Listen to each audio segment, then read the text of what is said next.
उन लाखों छात्रों के लिए एक नई प्रेरणा होगी। मैं इस अवसर पर आपका हृदय से स्वागत और अभिनंदन करता हूं। इस अवसर पर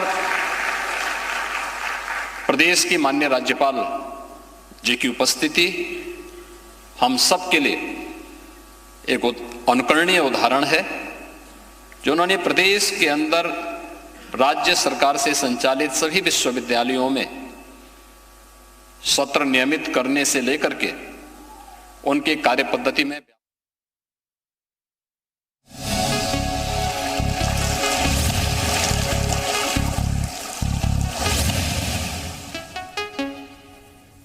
चलिए सीधे रुक करते हैं लखनऊ का दीक्षांत समारोह में सीएम योगी बोल रहे हैं। चलिए इस अभियान का हिस्सा है, मैं उनका भी इस अवसर पर हृदय से अभिनंदन करता हूं, स्वागत करता हूं। IIIT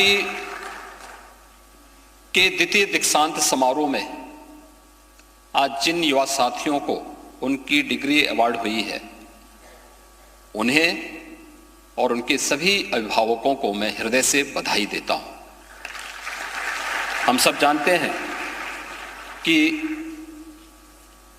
हमारा देश आज दुनिया के अंदर एक बड़ी अर्थव्यवस्था के रूप में उभरता हुआ दिखाई दिया है।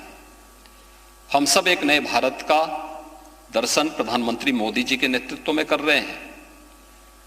पिछले 9-10 वर्षों के अंदर आपने देश की बदलती हुई इस तस्वीर को देखा होगा, जिसमें जीवन के प्रत्येक क्षेत्र में भारत ने अपने युवा ऊर्जा के लिए अनेक संभावनाओं के द्वार खोले हैं।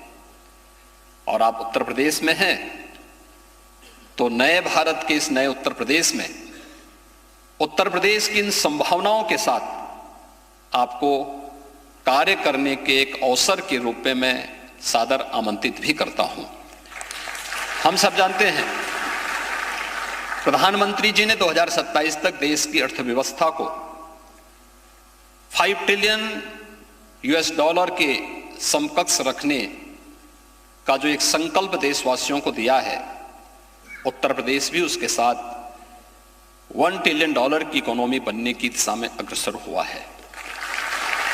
और मेरा यह मानना है, यहां पर जब बोर्ड ऑफ गवर्नर्स के चेयरमैन आपको दीक्षांत उपदेश दे रहे थे, वास्तव में दीक्षांत उपदेश एक केवल उपदेश नहीं है कि हमने सुना और फिर उसको विस्मृत कर दिया। यह उपदेश भारत की प्राचीन उस परंपरा का प्रतिनिधित्व करता है जो हम सबको याद रखना, जब तैत्तिरीय उपनिषद में प्राचीन गुरुकुलों में समावर्तन समारोह के कार्यक्रम होते थे, तो इस बात का उल्लेख किया जाता था, सत्यम वद धर्मम चर, यानी मैं जीवन में सत्य का आचरण करूंगा। व्यक्तिगत जीवन में, सार्वजनिक जीवन में और जीवन के उस प्रत्येक क्षेत्र में धर्म का मतलब केवल उपासना विधि से नहीं है। धर्म अपने कर्तव्य के प्रति, नैतिक मूल्यों के प्रति हमें जागरूक करने और अपने कर्तव्यों का निर्वहन करने की एक नई प्रेरणा प्रदान करे। वह एक शाश्वत व्यवस्था को भारतीय मनीषा ने धर्म माना है। उस मार्ग का अनुसरण करते हुए मैं जीवन संग्राम में अपने आप को योग्य बनाऊंगा। टेक्नोलॉजी आज इसका एक बहुत सशक्त माध्यम है। टेक्नोलॉजी के इस युग में आपने देखा होगा, आज ईज ऑफ डूइंग बिजनेस के लक्ष्य को भी और ईज ऑफ लिविंग के लक्ष्य को प्राप्त करने में बहुत आसानी हुई है। भ्रष्टाचार पर प्रहार हुआ है, लोगों के जीवन में परिवर्तन करने का एक माध्यम मिला है।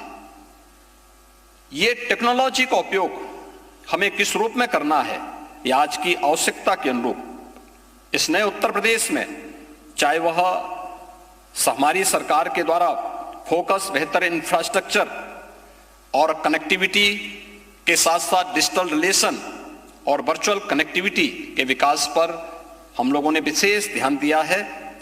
और इस संदर्भ में मुझे बताते हुए प्रसन्नता है कि डिजिटल इंफ्रास्ट्रक्चर के विकास में IIIT के लिए एक साझेदार के रूप में उत्तर प्रदेश के अंदर कार्य करने का एक बेहतरीन अवसर है।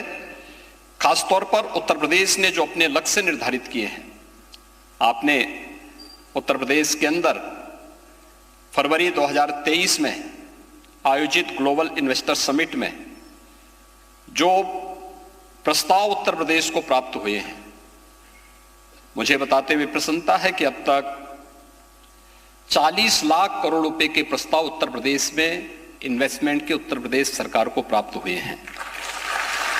इसमें खासतौर पर उत्तर प्रदेश को डाटा सेंटर का हब बनाने, उत्तर प्रदेश में सेमीकंडक्टर, स्टार्टअप और इलेक्ट्रॉनिक्स मैन्युफैक्चरिंग के विकास से संबंधित तमाम ऐसे प्रस्ताव हमें प्राप्त हुए हैं जिनके लिए हम इस दिशा में अपने कैरियर को भी चुन सकते हैं।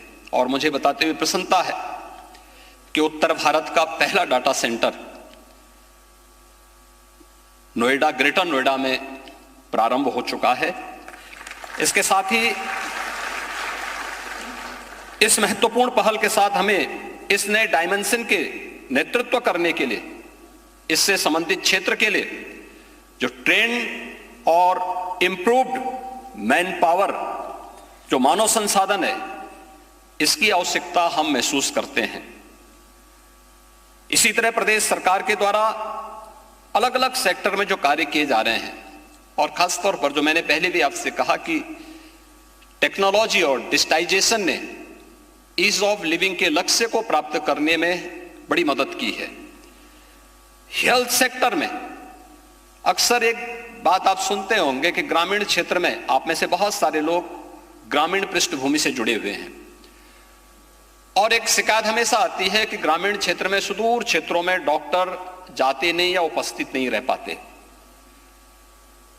हम वहां पे टेक्नोलॉजी का उपयोग करके उन लोगों के जीवन में परिवर्तन लाने में मदद कर सकते हैं। स्वास्थ्य के क्षेत्र में, डिजिटल हॉस्पिटल की दिशा में भी, और सबको सुरक्षा प्रदान करने में भी आर्टिफिशियल इंटेलिजेंस का उपयोग करके हम लोग इस दिशा में बेहतर दिशा में कदम बढ़ा सकते हैं। उत्तर प्रदेश सरकार ने जब इसमें कदम बढ़ाए हैं तो उसमें हमें व्यापक सफलता भी प्राप्त हुई है।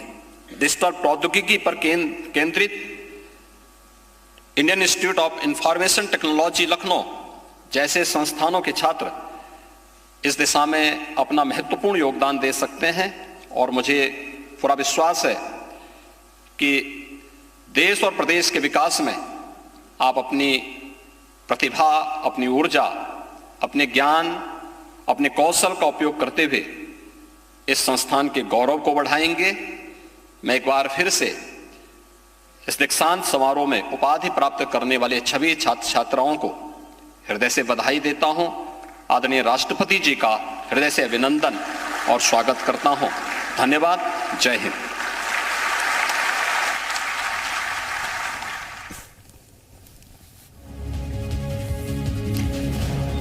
तो ये सीधी तस्वीरें इस वक्त आप देख रहे हैं लखनऊ से सीएम यूकी को अभी आप सुन रहे थे आईआईटी का ये दीक्षांत समारोह, जिसकी तस्वीरें इस वक्त हम आपको दिखा रहे हैं। राष्ट्रपति ने यहाँ पर छात्रों को सम्मानित किया है और सीएम का संबोधन अभी आपने सुना। डिजिटल इंफ्रास्ट्रक्चर को बढ़ाना है, इस बात का जिक्र सीएम करते हुए नजर आए। इस कार्यक्रम में राष्ट्रपति, राज्यपाल, सीएम योगी मौजूद हैं।